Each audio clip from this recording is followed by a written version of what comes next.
ونعوذ بالله من شرور أنفسنا وسيئات أعمالنا من يهده الله فلا مضل له ومن يضلله فلا هادي له أشهد أن لا إله إلا الله وحده لا شريك له وأشهد أن محمدا عبده ورسوله اللهم صل وسلم على نبينا محمد وعلى آله وصحابته ومن تبعهم بإحسان إلى يوم الدين أما بعد قال الله تعالى في كتابه الكريم يا أيها الذين آمنوا اتقوا الله حق تقاته ولا تموتن إلا وأنتم مسلمون وقال أيضا يا أيها الناس اتقوا ربكم الذي خلقكم من نفس واحدة وخلق منها زوجها وبث منهما رجالا كثيرا ونساء واتقوا الله الذي تساءلون به والأرحام إن الله كان عليكم رقيبا وقال أيضا يا أيها الذين آمنوا اتقوا الله وقولوا قولا سديدا يصلح لكم أعمالكم ويغفر لكم ذنوبكم ومن يطع الله ورسوله فقد فاز فوزا عظيما فإن أصدق الحديث كتاب الله وخير الهدي هدي محمد صلى الله عليه وسلم وشر الأمور محدثاتها وكل محدثة بدعة وكل بدعة ضلالة وكل ضلالة في النار ثم أما بعد. Hadirin jemaah Jumat yang semoga dirahmati oleh Allah Subhanahu wa taala. Menuntut ilmu adalah kebutuhan pokok bagi setiap manusia.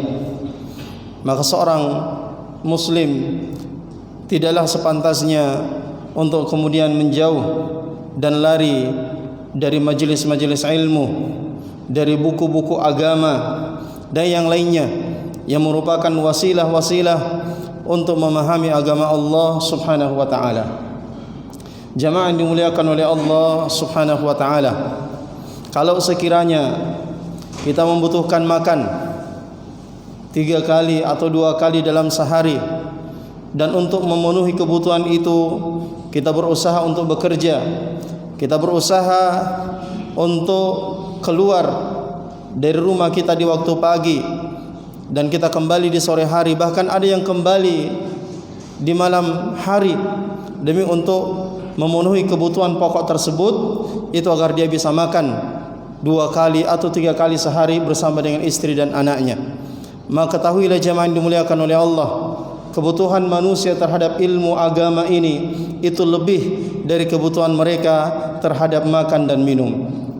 Al-Imam Ahmad rahimahullah, Al-Imam Ahlus Sunnah mengatakan bahwa hajatu an-nas ila al-ilmi ashaddu min hajatihim ila al-khubzi wasyarab, bahwa kebutuhan manusia kepada ilmu itu lebih besar dibandingkan kebutuhan mereka kepada roti atau makanan dan minuman. Kemudian beliau menjelaskan alasannya, karena li'anna al-ilma yahtajuhu al-insan fi kulli sa'ah, karena ilmu itu dibutuhkan oleh manusia setiap saat, setiap gerakan. Kita perlu ilmu, jamaah dimuliakan oleh Allah, karena urusan-urusan manusia ini diatur di dalam agama kita ini. Apapun yang akan kita kerjakan, di situ ada tuntunan di dalam agama kita. Kita mau keluar rumah ada tuntunannya, kita kembali ke rumah ada tuntunannya, kita berjalan di jalan ada tuntunannya, kita mau masuk WC ada tuntunannya, keluar dari WC ada tuntunannya, kita mau naik di atas tempat tidur kita untuk tidur itu ada tuntunannya. Semua ada tuntunannya, jamaah yang dimuliakan oleh Allah. Maka betul kata Imam Ahmad rahimahullah, ilmu ini kita butuhkan setiap saat, karena setiap apa yang ingin kita kerjakan itu ada tuntunan agama di dalamnya. Bahkan meludah pun, jamaah yang dimuliakan oleh Allah, itu ada tuntunannya, ada aturannya di dalam agama kita ini. Dan ingat bahwa agama kita ini agama yang lengkap, agama yang menjelaskan segala sesuatunya, tidak satu pun terluput kecuali dijelaskan di dalam agama kita ini, jamaah yang dimuliakan oleh Allah. Maka kita membutuhkan ilmu setiap saat. Sementara al-khubz wasyarab, sementara roti, makanan dan minuman itu yahtajul insan marratan aw marrataini, dibutuhkan oleh manusia dalam sehari cuma sekali atau 2 kali. Paling banyaklah kita butuh makan dalam sehari itu 3 kali. Ini perbandingannya jemaah dimuliakan oleh Allah. Nah, kalau seandainya untuk mendapatkan apa yang bisa mengisi perut kita, apa yang bisa memenuhi kebutuhan kita, kita harus banting tulang, peras keringat, keluar pagi, pulang sore, jemaah yang dimuliakan oleh Allah, demi untuk memenuhi kebutuhan pokok kita di dunia ini. Maka alangkah ruginya kalau seandainya ilmu yang merupakan kebutuhan yang paling pokok untuk ruh kita dan untuk akhirat kita itu ternyata kita abaikan. Maka jemaah yang dimuliakan oleh Allah Subhanahu wa taala, manusia ini perlu untuk belajar, perlu untuk memahami agamanya agar dia tidak bodoh, agar dia tidak jahil sehingga dia melakukan hal-hal yang mendatangkan kemurkaan oleh Allah Subhanahu wa taala, atau dia meninggalkan sesuatu yang dicintai oleh Allah yang dia sangka bahwa itu adalah sesuatu yang tidak disukai oleh Allah Subhanahu wa taala, lalu dia menjauhinya, dan dia pun menjadi orang-orang yang dimurkai oleh Allah Subhanahu wa taala karena sebab ketidaktahuan dan karena sebab kebodohannya. Maka kita menuntut ilmu jemaah dimuliakan oleh Allah, mempelajari agama ini untuk mengangkat kebodohan kita, kejahilan kita tentang agama ini. Yang dengan ilmu ini kita bisa memperbaiki amal kita, kita bisa memperbaiki ubudiyah kita kepada Allah Subhanahu wa taala dengan sebenar-benarnya. Jemaah dimuliakan oleh Allah Subhanahu wa taala, di sana ada 2 kelompok manusia yang mereka tidak akan bisa mempelajari agama Allah. Maka 2 sifat ini wajib untuk kita hilangkan pada diri kita, karena dia adalah penghalang besar, tembok yang sangat tebal yang menghalangi kita dari mempelajari agama Allah Subhanahu wa taala. Apa 2 sifat itu? 2 sifat ini disebutkan oleh al-Imam Mujahid bin Jabar radhiyallahu taala anhu. Mujahid bin Jabar ini salah seorang dari murid Abdullah bin Abbas radhiyallahu anhuma. Dan perkataan Mujahid bin Jabar ini disebutkan oleh al-Imam al-Bukhari di dalam kitab sahihnya. Mujahid bin Jabar radhiyallahu taala rahimahullahu taala mengatakan, la yata'allamul ilma, tidak akan bisa mempelajari ilmu selama 2 sifat ini ada padanya, maka tidak akan bisa mempelajari ilmu. Al-mustahyi wal mustakbir, itu orang yang malu, dan yang kedua adalah orang yang sombong. Jadi tidak akan bisa mempelajari ilmu, maksudnya ilmu agama ini 2 kelompok manusia. Yang pertama al-mustahyi, orang yang malu. Ya. Mungkin kita mengatakan, bukankah malu itu bagian dari iman? Karena Nabi mengatakan al-haya'u minal iman, malu itu bagian dari iman. Dalam hadis yang lain Nabi mengatakan al-haya'u la ya'ti illa bi khair, malu itu tidak akan datang kecuali dengan kebaikan. Kata ulama kita, malu yang dimaksud di sini adalah al-khajal, itu malu yang tidak terpuji di dalam agama kita, malu yang tidak akan mengangkat derajat seseorang di sisi Allah, yaitu malu melakukan kebaikan, malu melakukan apa-apa yang dicintai oleh Allah Subhanahu wa taala.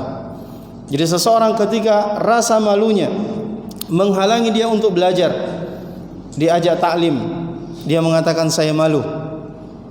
Banyak perkara agama yang dia tidak tahu, disuruh untuk bertanya, dia mengatakan saya malu untuk bertanya. Akhirnya dia terus menerus di dalam kebodohannya dan kesalahan di dalam agamanya. Maka sifat malu ini yang pertama harus kita hilangkan. Kita harus menuntut ilmu, dan kalau ada satu masalah yang kita tidak tahu, kita tanyakan kepada ahli ilmu, kepada para ulama. Karena Nabi SAW, Allah SWT berfirman, fas'alu ahla zikri in kuntum la ta'lamun, bertanyalah kepada ahli zikir, yaitu ahli ilmu, apabila kalian tidak mengetahui. Dan Al-Imam Ibnu Qayyim mengatakan miftahul ilmi as-su'al, bahwa kuncinya ilmu adalah dengan bertanya. Tapi kalau kita malu, jamaah dimuliakan oleh Allah, maka kita tidak akan mau bertanya selamanya, walaupun kita tahu kebodohan kita tentang masalah itu menyebabkan rusaknya, batalnya dan hancurnya agama kita. Kalau anda masih tetap memelihara sifat malu ini, tidak akan bisa. Ya. Dan biasanya sifat malu ini muncul dari orang yang umurnya lebih tua. Kalau dia harus duduk belajar kepada orang yang lebih muda, biasa dia malu. Atau sebab-sebab yang lainnya. Ya. Aisyah radhiyallahu taala anha menceritakan tentang sifat wanita Ansar.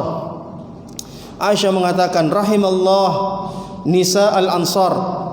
Semoga Allah merahmati wanita-wanita Ansar. Kenapa wanita Ansar ini? Karena mereka la yamna'uhunna al-haya ay yatafaqqahna fid din. Karena sifat malu mereka, sifat malu yang begitu besar dalam hati mereka, ini wanita-wanita Ansar dikenal sebagai wanita yang sangat pemalu. Tapi sifat malu ini tidak menghalangi mereka untuk memperdalam agama, untuk bertafakuh, bersungguh-sungguh memahami agama Allah Subhanahu wa taala. Sampai ada sebuah riwayat dari Ummu Sulaim, bahwa Ummu Sulaim ini pernah datang kepada Nabi bertanya. Dan pertanyaan ini Masya Allah, pertanyaan yang seharusnya wanita malu untuk menanyakannya, tapi karena ini masalah agama, maka dia harus bertanya. Maka dia datang kepada Nabi SAW, memberikan muqaddimah dari pertanyaannya dengan mengatakan, ya Rasulullah, innallaha la yastahyi minal haq. Ya Rasulullah, sesungguhnya Allah tidak malu dari kebenaran. Lalu dia bertanya kepada Nabi SAW, wa hal 'alal mar'ati min ghuslin idza hiya ihtalamat? Ya Rasulullah, apakah wanita juga itu wajib mandi janabah kalau dia ihtilam, kalau dia mimpi basah? Jadi wanita juga mimpi basah. Maka Nabi SAW mengatakan, na'am idza hiya ra'atil ma'. Dia juga harus mandi janabah kalau dia melihat air mani. Wanita ini tidak malu untuk bertanya kepada Nabi SAW. Maka ini teladan kita zaman dimuliakan oleh Allah, ya, untuk kita menyingkirkan rasa malu ini dalam hal menuntut ilmu. Kita tidak boleh malu untuk menuntut ilmu, ya.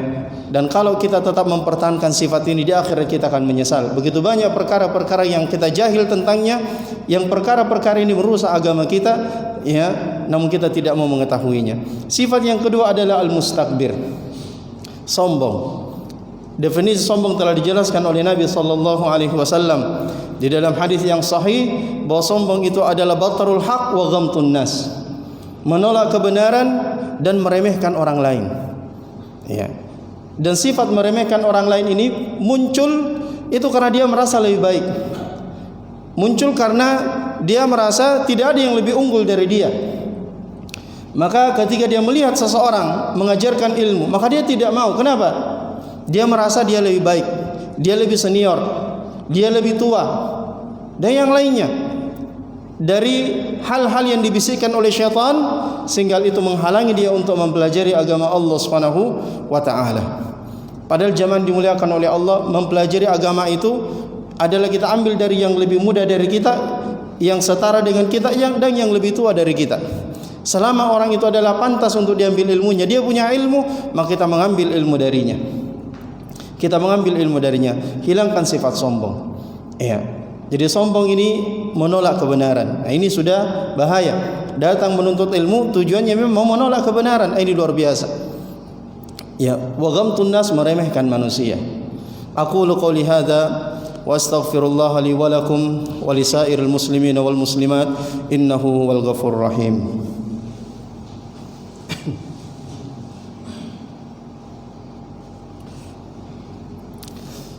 Alhamdulillahilladzi hadana li hadza wa ma kunna linahtadiya laula an hadana Allah.